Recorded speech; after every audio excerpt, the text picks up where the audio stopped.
ये question लामिस theorem के application के ऊपर है। लामिस थ्योरम का उपयोग करते हुए हमें दोनों रस्सियों AC और BC में तनाव बल की कैलकुलेशन करनी है। टेंशन फोर्स हमें निकालना है। हमें ये गिवन है कि एक लाइट बल्ब है जिसका वेट 25 न्यूटन है और ये दो रस्सियों की मदद से लटक रहा है। अब दोनों रस्सी जो कि एक ऐसी रस्सी है जो 60 डिग्री का हॉरिजॉन्टल से एंगल बना रही है और एक रस्सी है BC जो 45 डिग्री का एंगल बना रही है। ठीक है, तो हमें इन दोनों रस्सियों में टेंशन फोर्स ज्ञात करना है। अब हमें गिवन क्या क्या है, जैसे कि हमें दिया है कि रस्सी जो ऐसी है वो 60 डिग्री का एंगल बना रही है, तो ये एंगल हमें दिया 60 डिग्री और ये वाला एंगल हमें 45 दिया है। ऑटोमेटिकली इस पे अगर हॉरिजॉन्टल लाइन खींचे तो ये भी होता है हमारा 45 डिग्री, ये 45 डिग्री होता है। तो इसको हम अच्छे से यहाँ पे ड्रॉ कर लेते हैं कुछ इस तरीके से। ये जो वेट है ये 25 न्यूटन है।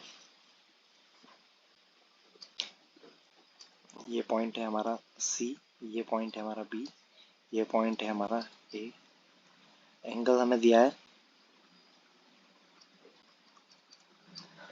अब ये वाला एंगल हमें पता है क्षैतिज से, ये एंगल है हमारा 60 डिग्री। अब ये 60 है तो ऑटोमेटिकली ये भी कितना होगा 60 डिग्री। इधर से हमें दिया है कि ये 45 है तो ये भी 45 होगा, ये 45 होगा, ये 45 है तो ये भी 45 होगा। ठीक है, इस तरीके से हम टोटल सारे एंगल्स को कैलकुलेट कर लेते हैं पहले। तो ये टोटल एंगल कितना हो जाएगा, ये टोटल एंगल हो जाएगा 90 प्लस 60, ये हो गया 150 डिग्री। ये एंगल टोटल कितना हो जाएगा, इसमें भी 90 ऐड कर देंगे, 90 प्लस 45, ये कितना हो गया 135। देखो पूरा एक सर्कल बाकी का बचा, ये वाला एंगल है। ये एंगल कितना होगा,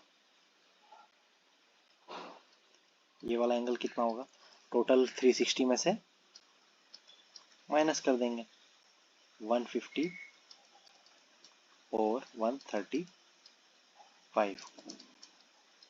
ठीक है, तो कितना आएगा ये, तो जब आप इसको कैलकुलेट करेंगे तो ये आएगा 75 डिग्री।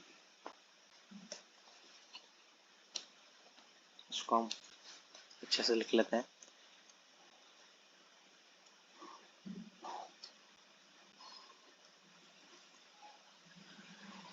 ये देखिए, ये BC रस्सी का और ये AC रस्सी और ये 25 न्यूटन का फोर्स इस तरफ लग रहा है। माना कि BC रस्सी में जो टेंशन फोर्स है उसको T1 मान लिया और इसको T2 मान लिया। अब ये जो एंगल फॉर्म हो रहा है ये है 135 डिग्री और ये था हमारा 150 डिग्री, यही था। अब ये जो ऊपर का एंगल बन रहा है ये कितना है, BC है, ये हो रहा है 75। अब लेमिस थ्योरम के अनुसार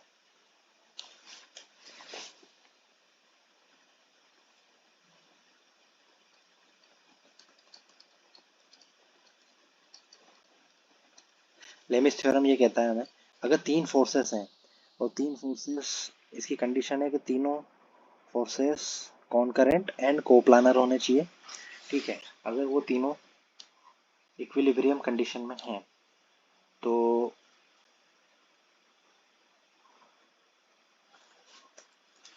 कोई भी फोर्स हमें कैलकुलेट करना है वो किसके जैसे हमें T1 कैलकुलेट करना है तो जो T1 होगा वो लेमिस थ्योरम के अनुसार T1 डिवाइडेड बाय साइन, अब ये बाकी के जो दो फोर्सेस हैं उनके बीच में जो एंगल बन रहा है उसके साइन के प्रोपोर्शनल होगा। तो अपोजिट में एंगल क्या बन रहा था, T1 के अपोजिट में एंगल 150। ओके, तो हम यहाँ पर लिखेंगे T1 बाय 150। इसी के तरीके से हम देखेंगे जो T2 है, T2 बाय साइन, ये किसके बराबर होगा, साइन 135 के प्रोपोर्शनल होगा। इसी तरीके से 25 बाय साइन 75, ये लामिस थ्योरम के अकॉर्डिंग हमने लिखा। कैसे लिखा कि जो हमारा T1 फोर्स है इसको अगर हमें कैलकुलेट करना है तो T1 बाय क्या कर सकते हैं हम, इसका अपोजिट एंगल, T1 के अपोजिट में एंगल क्या बन रहा है 150। इसी तरीके से T2 उसके अपोजिट में एंगल बन रहा है 135। इसी तरीके से ये जो 25 के अपोजिट में एंगल बन रहा है हमारा 75।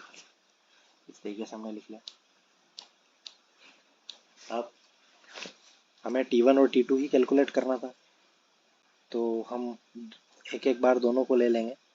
एक बार हम लेते हैं T1 बाय साइन 150, ये किसके बराबर हो जाएगा, लिया हमने 25 बाय साइन 75। ठीक है, इसको हम ऐसा लिख सकते हैं T1 equal to 25 into sine 150 by sine 75। जब आप इसको सॉल्व करेंगे तो T1 इक्वल टू आएगा 12.94 न्यूटन्स। ठीक है, तो जो ये T1 आया है ये हमारा BC रस्सी में टेंशन है। BC रस्सी में ये आया हमारा टेंशन फोर्स आया, टेंशन इन BC। ठीक है, इसी तरीके से अब हम इसको ले लेते हैं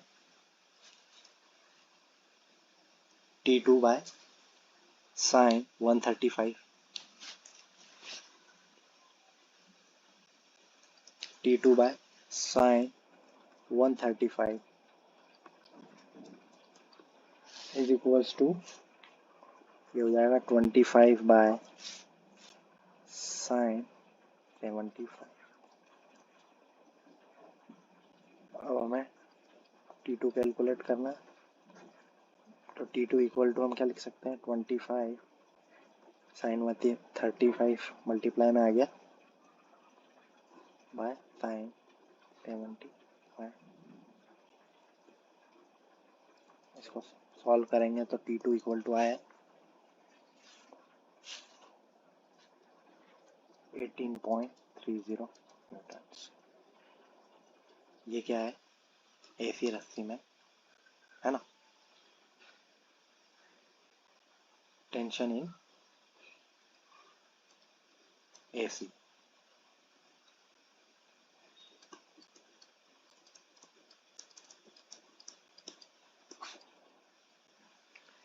इस तरीके से हमें इस क्वेश्चन को सॉल्व करना है। हमसे दोनों रस्सियों में टेंशन की कैलकुलेशन करनी थी और एक बल्ब यहाँ पर 25 न्यूटन्स का, यहाँ पर या 25 न्यूटन का एक वेट यहाँ पर लटक रहा था।